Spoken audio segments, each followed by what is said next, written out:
वृंदावन में जब ठाकुर जी का जन्म हुआ था उस समय की घटना आपको सुनाता हूं। एक बार नारद जी वृंदावन घूमने आए। नारद जी घूमने आए तो नारद जी ने आकर देखा एक गोपी यमुना जी के किनारे बैठी और ऐसे आंख बंद करके। तो नारद जी ने कहा यहां तो परमात्मा का अवतार हो चुका है और जहां भगवान ने अवतार लिया वहां ये गोपी और किसका ध्यान कर रही है। तो जाकर उस गोपी से पूछा, क्यों री बावरी, तेरे यहां तो भगवान का अवतार है गयो, तू कौन को ध्यान कर रही है। नेक्स्ट ब्रज भाषा बोलूंगो समझ जाइयो। तो तू कौन को ध्यान कर रही है। तो उस गोपी ने कहा, अरे बाबा तुम का जानो मेरे मन की, मैं काऊ को ध्यान करवे के ताई आंखें बंद करके नाए बैठी हूं। फिर बोले मैं तो वह कारे करूटे कन्हैया को निकारवे के ताई बैठी हूं। वो हृदय में ऐसो बस गयो है, ऐसो बैठ गयो है कि या मन से निकरे ही ना है। काऊ भी काम में मन ही ना आए लगे, वो ऐसो यहां बस गयो, निकरे ही ना आए। अच्छा, नारद जी ने कहा ऐसा क्या हुआ। तो वो कहने लगी गोपी कि बाबा कहा कहा सुनाऊं, आज की घटना सुन लो। आज प्रातः काल में जगी और जैसे ही जगी सासू ने कहा, ए बहू जा दूध दुहला। तो मैं दूध दुहवे के ताई गौशाला में गई और गाय को दूध दोहन करने लगी। वही समय कन्हैया आ गयो और कन्हैया आय करके कहवे लगे, भाभी सबरो दूध निकाल लेगी, मोकू ना पिवावेगी। तो मैंने कही हाँ हाँ कन्हैया तू भी नेक्स्ट दूध पी ले। तो मैंने गाय के दूध को बर्तन में तो ना ही निकालो और वह कन्हैया ऐसे मुंह फाड़ के बैठ गयो। मैंने सबरो दूध वहां के मुंह में उड़ेल दियो। इतनी देर में पीछे से सासू की आवाज आई, ए बहू क्या कर रही है। सोई मेरी आंख खुली तो बाबा का बताऊं, मैंने देखो कि वहां को कन्हैया ना है। वो बस मेरे मती को भ्रम, मैंने सबरो दूध ऐसे धरती में उड़ेल दियो। पात्र इधर है और मैंने दूध इधर निकाल दियो।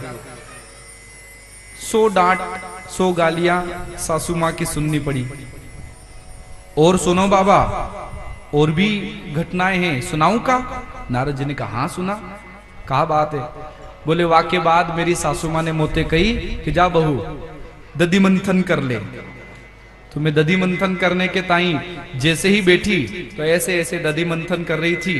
तो वो चित्त में कन्हैया बैठे हुए तो वह को ध्यान भी कर रही थी और दधि मंथन भी कर रही थी। वही समय जैसे ही माखन निकरवे लग्यो, माखन जानो ना, तो माखन निकरवे लग्यो तो कन्हैया आए गयो, भाभी इतनो बढ़िया माखन मुकु ना पवावेगी। बोले ना ना कन्हैया तो को भी माखन खवाए दो। और वो इतनो बोलो कन्हैया है कि आकर के जैसे ही बैठे सामने कि मैं तो भूल जाऊं कि मैं कहा हूं। तो मैंने वह मटकी में से माखन निकालो और कन्हैया के मुंह में ऐसे ऐसे सबरो माखन में वह को खवावे लगी। इतनी देर में पीछे से सासू की फिर आवाज आई, ए बहू क्या कर रही है। सोई मेरी आंख खुली और देखा तो वहां कोई कन्हैया नहीं, वो भी मेरे मती को भ्रम। तो मैंने माखन जितनो भी निकालो सबरो ऐसे धरती में उड़ेल दियो, यूं सबरो धरती में डाल दियो, वहां कोई कन्हैया नहीं। कहा बताऊं बाबा बड़ी परेशान है गई हूं। वाक्य बाद की बात सुनो। वे मैं जैसे ही सासू मां ने कहा कि जा बहू पानी भर के आजा पनघट से। तो मैं पनघट पे पानी भरवे के ताई गई तो मटका मेरो नेक सो बड़ो है। तो वह मटके को उठावे लगी तो कोई दूसरी बहन पास में थी नहीं, तो मैं अकेली उठा ना पा रही थी। वही समय न जाने कहां थे कन्हैया आ गयो और आकर कहवे लग्यो, भाभी मैं उचवाऊं का। तो मैंने कहा लाला तू उचवाई दे।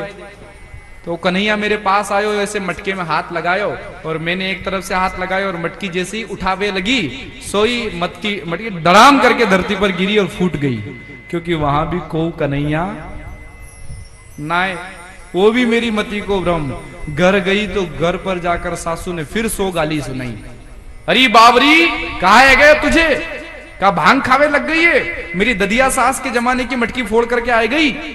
तो बाबा इतनी परेशान हो गई हूं कि मैं आंख बंद करके बैठ गई कि आज या को हृदय से निकार कर ही मानूंगी, पर यह है कि निकरे ही ना है। ठाकुर जी जिसको एक बार देख ले तो फिर उसका मन नहीं लगता। और यहां तो विदुरानी के